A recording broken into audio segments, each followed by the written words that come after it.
జప్మాల ప్రేక్షకులకు నమస్కారం. ఓం వరవరదాయ విజయ గణపతే నమః.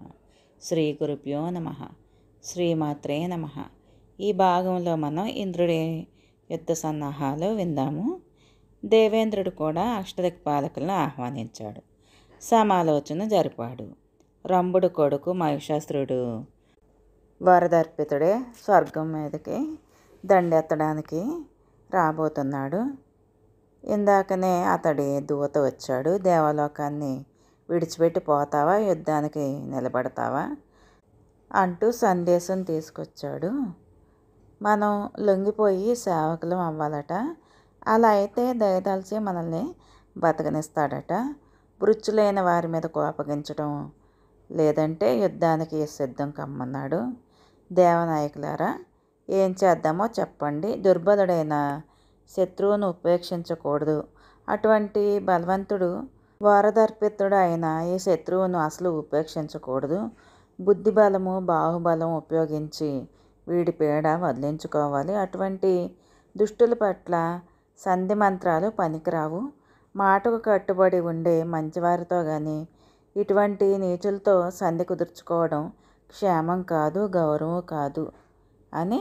పోనీ అంటే యుద్ధానికి దండెత్తితే సాహసం అవుతుందేమో అని శంకిస్తున్నాను. వాడు వరదర్పితుడు దేవదానవ మానవుల వల్ల మరణం లేదట. అది కాక యుద్ధం అనేసరికి గెలుపు ఓటములు దైవాధీనాలు. అందుచేత బాగా ఆలోచించి మనం ఒక నిర్ణయానికి రావాలి. ముందుగా చారులను పంపించి పరిస్థితి తెలుసుకోవడం మంచిది అనిపిస్తోంది. ఇంగిత జ్ఞానులు, నిస్సంగులు, నిస్పృహులు, సత్యవాదులైన చారులను పంపి వాడి సేనా సన్నద్ధతకు గ్రహించి అవసరమైతే వాడి బలాబలాలను క్షుణ్ణంగా తెలుసుకున్నాక యుద్ధభేరి మోగించడం జయప్రదంగా ఉంటుందని నా అభిప్రాయం. ఈలోగా స్వర్గలోకంలో దుర్గాలను పటిష్టపరచుకోవాలి.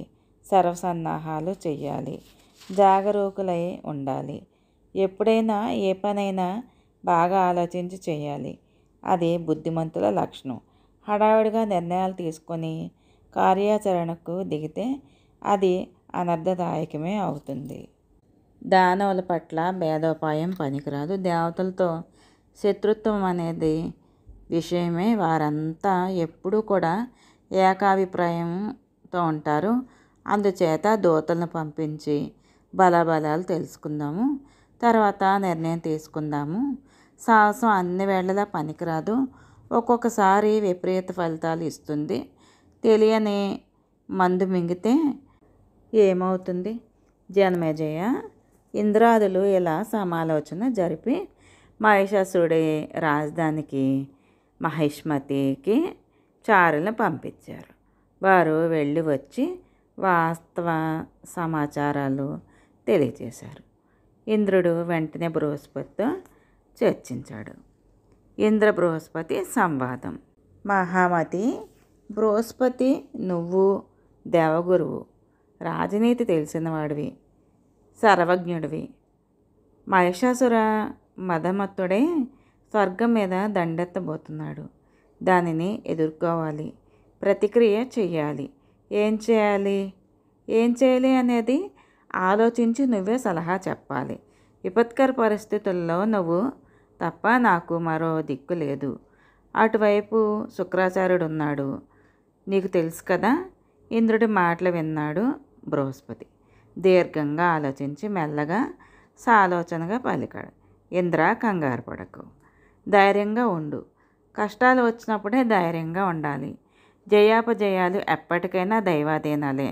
జరగవలసింది ఎలాగూ జరుగుతుంది. దాన్ని ఎవరూ తప్పించలేరు. అయినా మన ప్రయత్నం మనం ఎప్పుడు చేయాల్సిందే. పురుషాకారం ఉండాలి. మహామునీశ్వరులైన ముక్తి కోసం ప్రయత్నం చేయవలసిందే. రాసిపెట్టి ఉంటే అదే వస్తుందని ఊరుకుంటే ఎవరికీ ఏదీ రాదు. ముక్తి అసలే రాదు. అది పూర్తిగా దైవాధీనమే. అయినా ధ్యానము, తపస్సు వంటి ప్రయత్నాలు ఉండాల్సిందే కదా. సుఖమో దుఃఖమో పురుష ప్రయత్నం ఉండాలి. అది లేకుంటే ఏదీ సిద్ధించదు.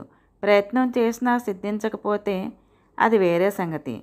దైవం అనుకూలించలేదు మనం అని ఉపశమనం పొందాలే తప్ప నిందలకు దిగకూడదు.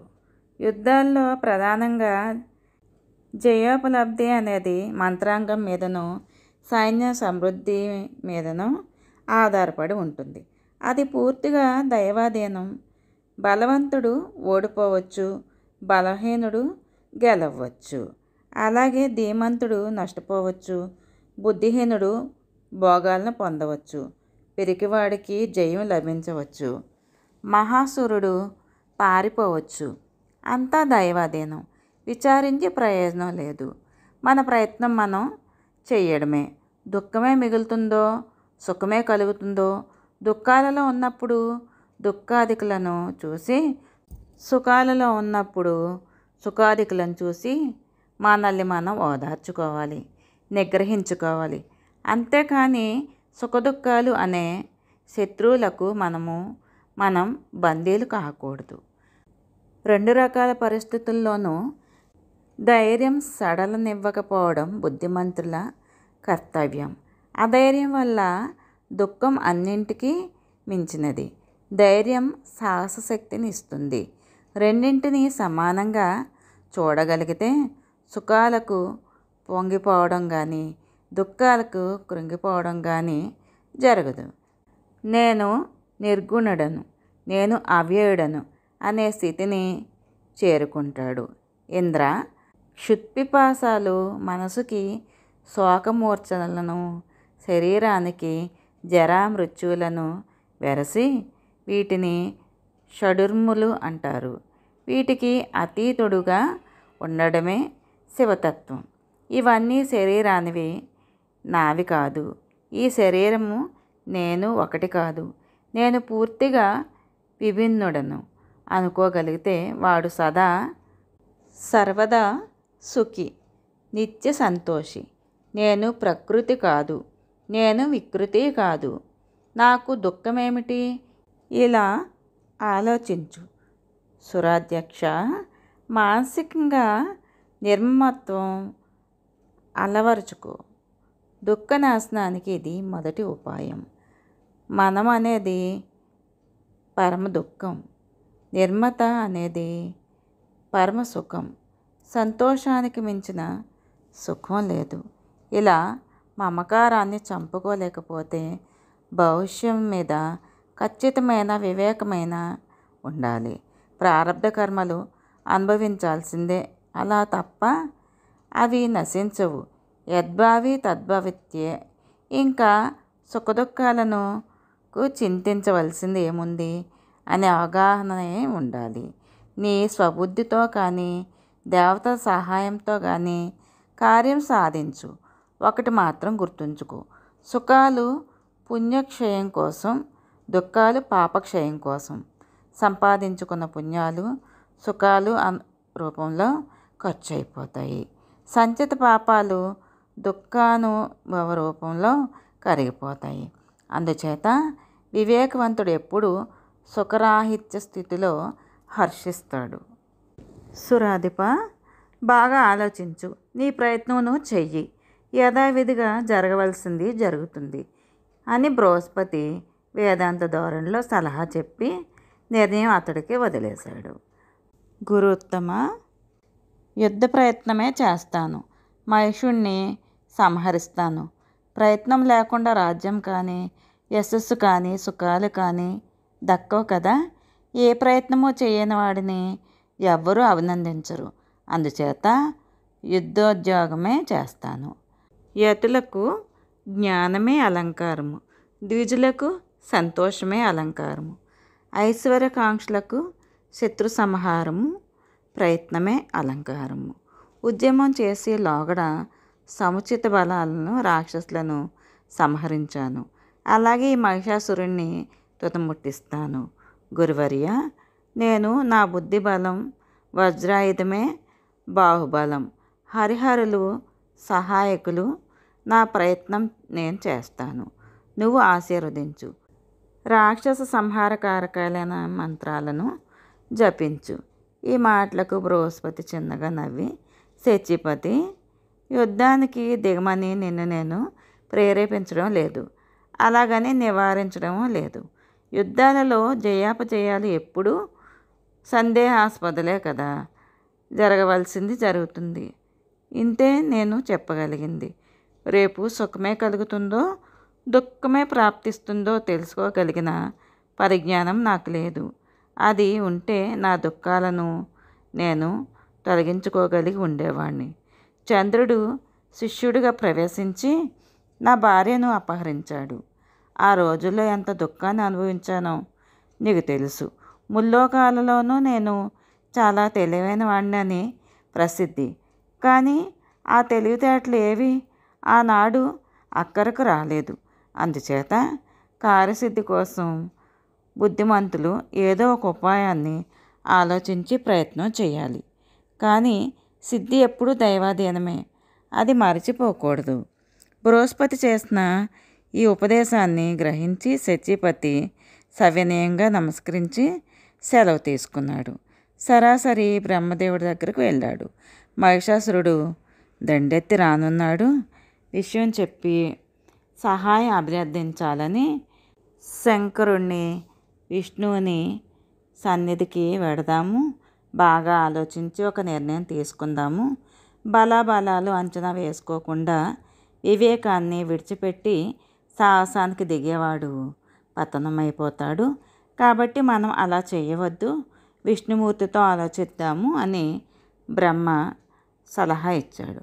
అష్టదిక్పాలకులు ఇంద్రుడు, చతుర్ముఖుడు, శంకరుడు అందరూ కలిపి విష్ణుమూర్తి సన్నిధికి వెళ్ళారు. యుద్ధమే కర్తవ్యమని భయపడవలసినది లేదు. మహిషాసురుణ్ణి సంహరిద్దామని మధుసూదనుడు ప్రకటించాడు. వెంటనే ఎవరి వాహనాలు వాళ్ళు అధిరోహించి మహాసేనా సమేతులే కథన రంగానికి బయలుదేరారు. మహిషాసురుడితో యుద్ధము, దేవతల పరాజయము. దేవదానవ సైన్యాలకు భీకరమైన యుద్ధం జరిగింది. బాణ, ఖడ్గ, ప్రాస, ముసల, పరస్వద, గద, పట్టిక, శూల, చక్ర, శక్తి, తోమర, ముద్గర, బిందిపార, హలాది దారుణాయుధాలతో తీవ్రంగా తలపడ్డారు. రకరకాల అస్త్రాలతో పరస్పరం సంహరించుకుంటూ ఉన్నారు. మహిషాసురుడి సేనాని చిక్షురుడు గజారూఢుడే ఇంద్రుడిని ఎదిరించి ఒకేసారి 5 బాణాలతో గాయపరిచాడు. ఇంద్రుడు తేరుకుని అర్ధచంద్రాకార బాణంతో వాడి గుండెలు గాయపరిచాడు. వాడు మూర్ఛపోయాడు. అదను గమనించి ఇంద్రుడు ఆ ఏనుగును సంహరించాడు. ఇది చూసిన మహిషాసురుడు క్రుద్ధుడయ్యాడు. బిడాలుడు అనే దండనాయకుడిని ఇంద్రుడిపైకి ఉసుగొలిపాడు.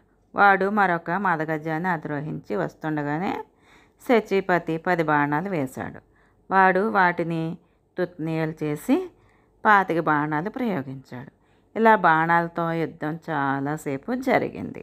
ఇంద్రుడు గురి చూసి గదను విసిరాడు. వాడి ఏనుగు తొండం విరిచేశాడు. అది గేంకరిస్తూ వెనుతిరిగి పరుగు తీసింది. రాక్షస సైనికులు చాలామంది దాని పాదాల కింద పడి నలిగిపోయారు. బిడాలుడు ఆ ఏనుగును వదిలేసి రథం అధిరోహించి మళ్ళీ ఇంద్రుడితో తలపడ్డాడు. మళ్ళీ ధనుర్యుద్ధం సాగింది. ఇంద్రుడికి జయంతుడు తోడే, అంటే ఇంద్రుడి కొడుకు జయంతుడు మాట, ధనుర్విద్యా కౌశల్యం ప్రదర్శించాడు. ఒకేసారి తాచుపాము లాంటి 5 బాణాలు ప్రయోగించి బిడాలుణ్ణి సంహరించాడు. దేవసైన్యం జయ జయధ్వనులు చేసి దుందుబులు మారుమ్రోగాయి. ఇంద్రుణ్ణి, జయంతుణ్ణి దేవతలంతా ప్రశంసించారు. అప్సరస్సులు అభినందించి నృత్యం చేశారు. శ్రీమాత్రే నమః. మిగతాది తర్వాయి భాగంలో విందాము.